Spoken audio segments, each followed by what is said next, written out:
C'est demain que sera couru le Grand Prix à Trois-Rivières. Et victoire de Stéphane Talbot au BIC.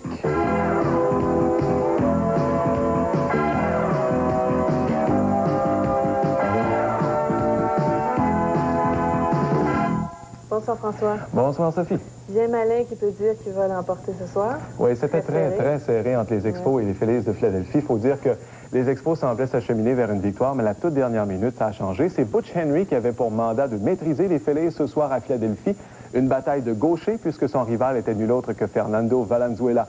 Mais le pointage est présentement de 3-3 et nous en sommes en 10e manche. Fernando Valenzuela obtient un tirant départ avec les Phillies. Il a vieilli, mais sa balle tire-bouchon déséquilibre encore les frappeurs. D'ailleurs, Sean Berry devient sa première victime. Contre les coureurs, l'expérimenté gaucher n'a pas son égal. Wilfredo Cordero est pris en souricière en tentant de voler le deuxième but. C'est finalement Mike Lansing qui perce le mystère mexicain en troisième manche.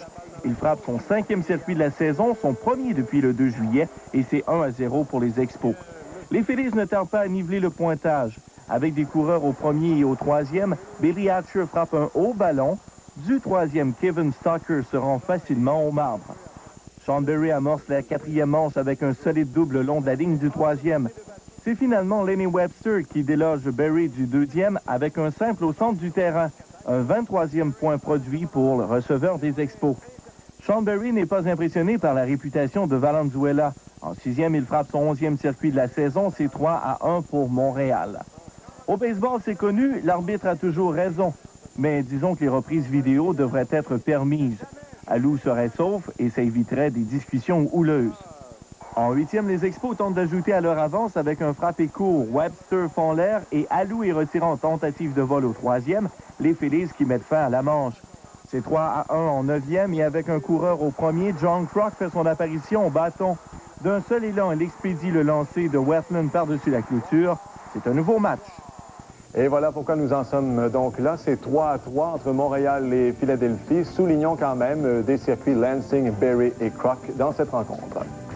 Et à Cincinnati, un bon duel de lanceurs était au programme entre Greg Maddux des Braves d'Atlanta et José Rio pour les Reds. Le gagnant des 2 derniers Cy Young, Greg Maddux, a eu le meilleur. Atlanta gagnant 2-1. Brett Boone pensait bien obtenir un coup sûr sur ce jeu. Voici donc... Mais c'était sans compter sur Raphaël Béliard qui réussit un jeu spectaculaire et efficace. Boone n'est pas d'accord, pas vraiment. On va voir la reprise qui semble démontrer que le joueur des Reds avait raison là-dessus. José Rio accordera le premier point du match sur le coup de Terry Pendleton et Fred McGriff, parti du deuxième but, marque et donne les devants 1-0 à Atlanta. Victoire finalement des Braves 2-1 contre les Reds. Maddux le gagnant. C'est une 15e victoire pour lui, un circuit pour Dave Justice. Pour l'instant, les Braves sont à 4,5 des Expos qui jouent toujours. Voici maintenant les autres résultats dans la nationale.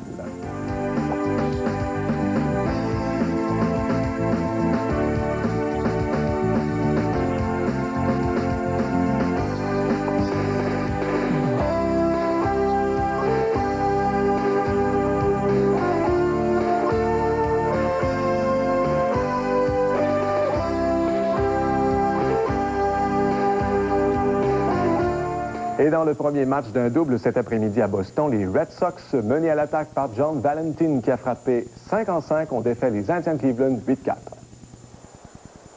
À sa première présence à la plaque, John Valentin montre de quelle façon il entend affronter les lanceurs des Indians. Il cogne un double qui pousse Nixon et Rodriguez au marbre. C'est 2-0 Boston.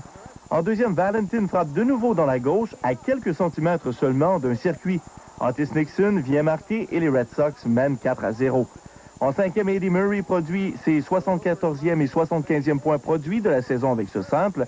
Kirby et Baerga marquent ses 5-3. De son côté, Valentin connaît son meilleur match en carrière. En septième, il réussit son 5e coup sûr en autant de présence, en plus de produire 2 autres points. Donc, gain de 8-4 des Red Sox de Boston. 5 coups sûrs en 5 présences au bâton, dont 2 en 7e manche pour John Valentin. Et dans le deuxième match, Denis Martinez a mérité sa 11e victoire dans un gain facile de 7-0 de Cleveland. Voici maintenant les autres résultats dans la Ligue américaine.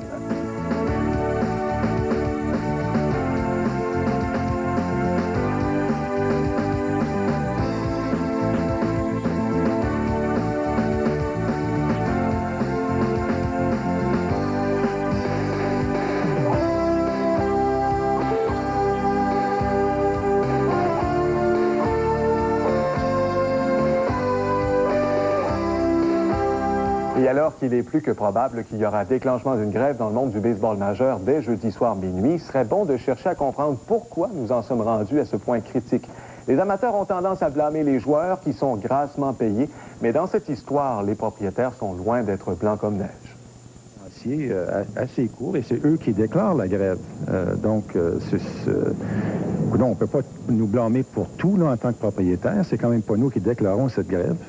C'est eux qui ont pris cette décision. Caroline, je pense que la situation est déjà suffisamment tendue. C'est pas nous qui y ajoutons. Évidemment, Claude Brochu défend le discours patronal et cette bonne guerre. Surtout que les joueurs apparaissent souvent comme des primadonnas, gagnant des salaires mirobolants dans une société très loin du plein emploi. Mais ce système, ce sont les propriétaires qui l'ont créé par leur avidité en voulant s'acheter des championnats et en déversant leurs millions sur les meilleurs joueurs. Les propriétaires ont créé une échelle salariale démesurée où le joueur moyen gagne 1 million par saison. Des salaires ridicules, pas plus et pas moins que celui de l'acteur Jack Nicholson qui touche 20 millions de dollars pour un film de 2 heures. Nous n'avons plus les moyens de payer de pareils salaires, clament les propriétaires. Trop d'équipes perdent de l'argent et sont en péril financier. Rétablissons ici les faits. Aucune équipe n'a fait faillite ou n'a dû fermer ses portes depuis plus de 20 ans. Et bien plus, les clubs se vendent souvent une fortune permettant de réaliser des profits colossaux.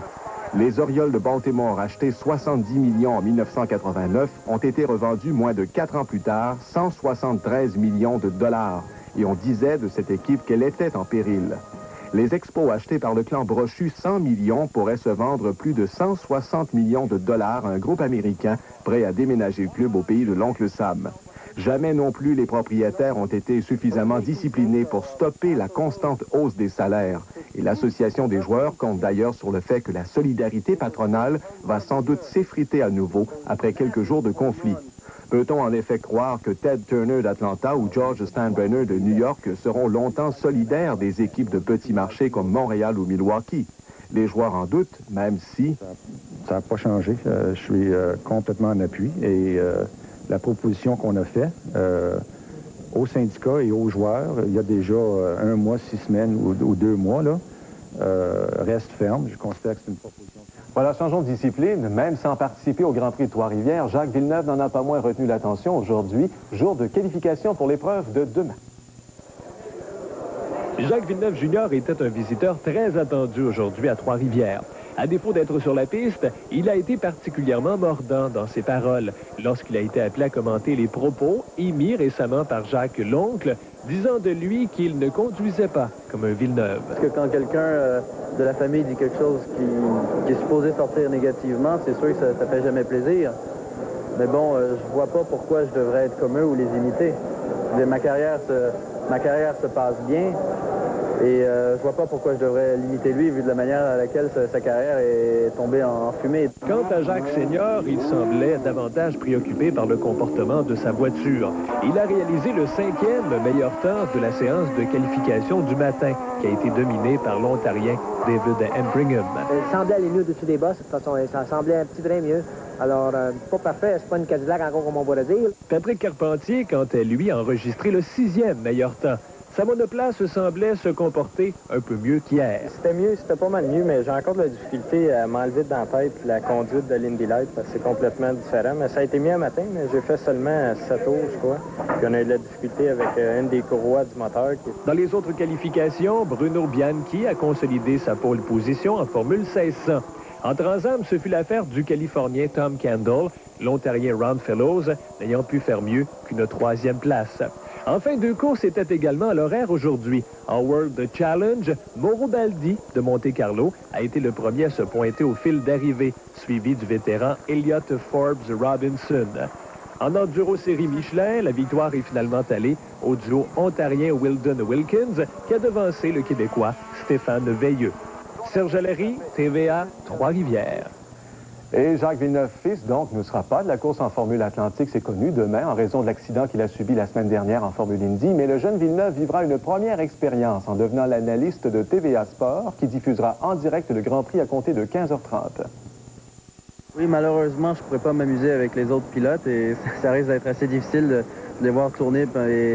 Et moi, je devrais avoir les bras croisés, mais bon, je vais pouvoir le regarder sur les écrans et le commenter. Donc, c'est vrai qu'il y aura un petit peu d'intérêt de ce côté-là, oui. Voilà, demain sur nos ondes. Au golf, la troisième tranche de la classique Bell Téléphone au club Bic près de Rimouski a été remportée par Stéphane Talbot qui a remis une carte de 65-7 sous la normale.